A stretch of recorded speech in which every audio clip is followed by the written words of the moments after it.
What's up, First Case Network? We're back with episode 2 of your Sterile Processing Quality Improvement Expert Series. We're here with marcy.konja and Gregg. And if you missed episode 1, I want to encourage you to go back. We got some great history to how did we end up where we are today with these systemic sterile processing quality issues that we see around here. And we talked a little bit about the human resource side, the training side. Obviously, we're going to talk a lot more about that in this 12-part series. But today, we're going to start defining the variables that tell us what quality is. And obviously, if we know what we're measuring, it's going to be a lot easier to pay attention to them and to build strategies and plans to reach that level of quality.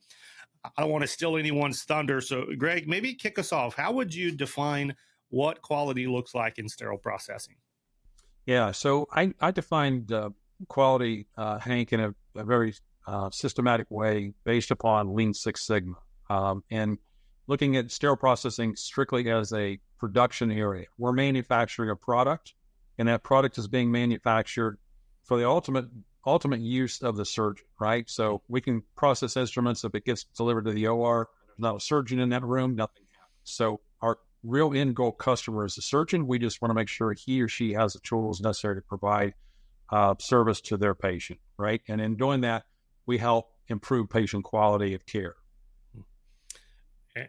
So, Marcy, what are some concrete examples of that? Obviously, there's a lot of things you could put in that category that Gregg just listed out, but what are some ones that you would say are really priority variables here?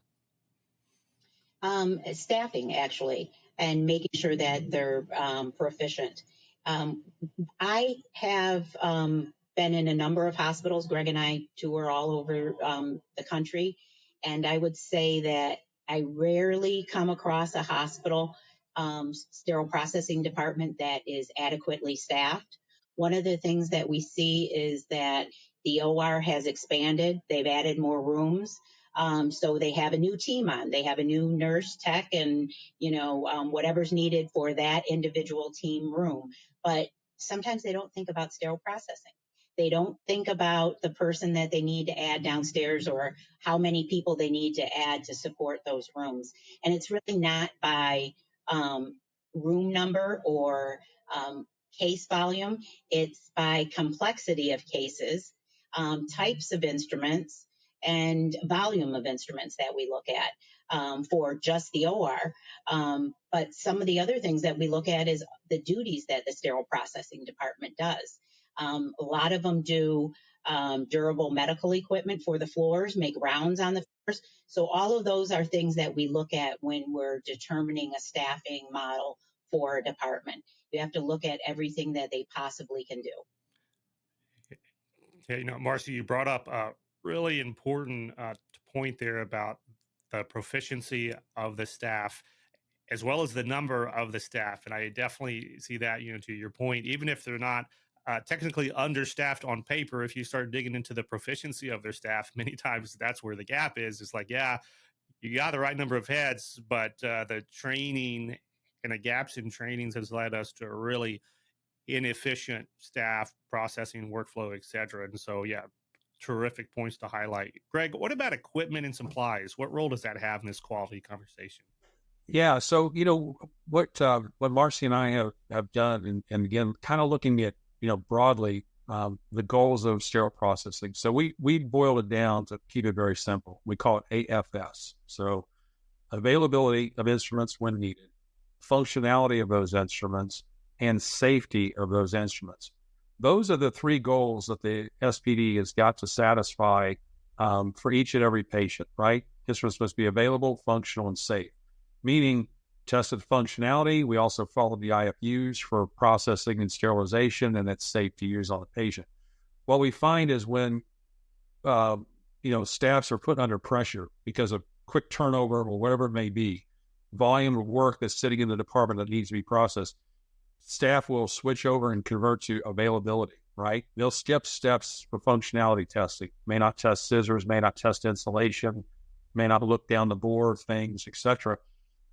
They'll also perhaps skip steps in the processing. Maybe they don't ultrasonically clean. Maybe they don't brush and flush. Maybe they skip, different, processing times for, soaking in that. And when that happens, then you result in these errors. So those AFS goals are primary. And then we looked at the 4 variables that Marcy hit on the first 2, which were number of staff, staff proficiency, equipment and supply is the next one, because we go into a lot of hospitals and we find that equipment actually causes significant problems with quality and production.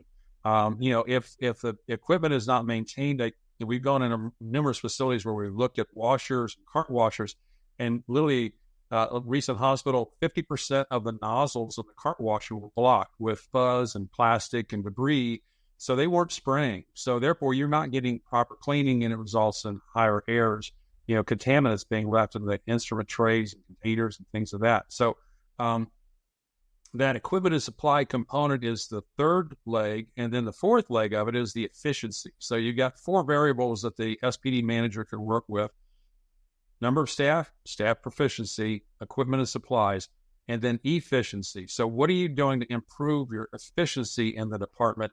And that is really related to throughput. So, have you optimized your instrument sets? Have you looked at ways that the operating room can help set up the instruments so that they become, easier to process when they arrive in the decontamination area?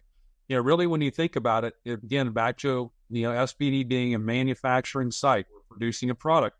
Your raw material coming into that department comes from the operating room in 90% of the cases. Now, you buy some new instruments that are raw materials, but 90+% of it is stuff that's instruments coming from the operating room. That's your raw material. And if you think about it in that way in a manufacturing process, if your raw material is coming in and you're the Henry Ford plant here in Detroit and trying to build motors, and the pieces of parts are all mixed up and disassorted, some of them are clean, some of them are not clean, you've got to get all these things put together. That is what we look at from the operating room. So the operating room really is a critical component in helping us supply raw materials in the proper form and condition so that the SPD can do their job efficiently. So those 4 variables are the variables that every SPD manager has to work with. And if there's a shortage in any one of those, you're going to have quality and/or production problems in the hospital. Yeah, that efficiency topic, I could spend a couple of episodes just to get into that with you. And I think that's a great analogy, like for the manufacturing impact of that. I want to ask you one last question here, Marcy. This is an important one. A lot of administrators, a lot of operating rooms feel like today, if I got a gold seal of approval from the Joint Commission, how bad could the issues really be in SPD? Why is that maybe not a good assumption today?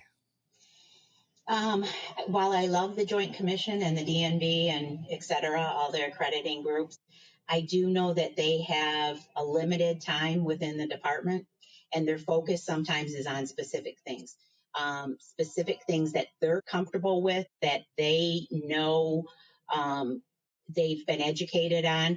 But the department as a whole, there's multiple areas in there that can go wrong.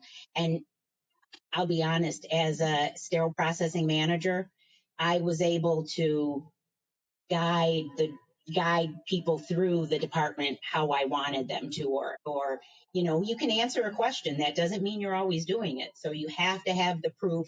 And when Greg and I go in and look at hospitals, we want to find the good and applaud what they're doing, but we also want to find what's wrong to help you fix it. Documentation, how they're running the sterilizers, how people are inspecting the instruments are all things that we look at. And Joint Commission isn't always looking at that. Right. And to your point, they've got a big job and they got a short time to do it. And so nobody's knocking them doing what they can do. But we all know, who's been on the clinical side, there's a lot of doors to open. There's a lot of books to review. There's a lot of training manuals to take a look at. And it can be really, really easy to miss really systemic quality breakdowns like Gregg was kind of alluding to. So I think that's a great call out.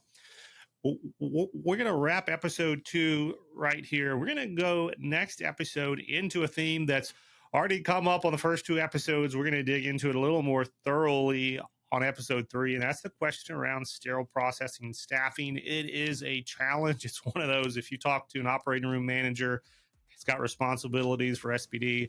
It's always, how do I find these people? How do I keep these people? How do I train these people? So we're going to spend a couple of minutes on episode 3 really digging into that. But I want to thank you both for your time today, and I want to thank everyone else that's tuning in to this 2025 Sterile Processing Quality Improvement Expert Series. Really appreciate your time. Tell your friends, tell your fellows across your OR or even across the street, hey, it's great conversation happening today that's going to help us improve our SPD, because we all know the stronger SPD is, the better that the OR can do their job. And that's what we all want for the patient at the end of the day. Until we see you all again, keep working hard in that OR, and we'll talk to you again next month.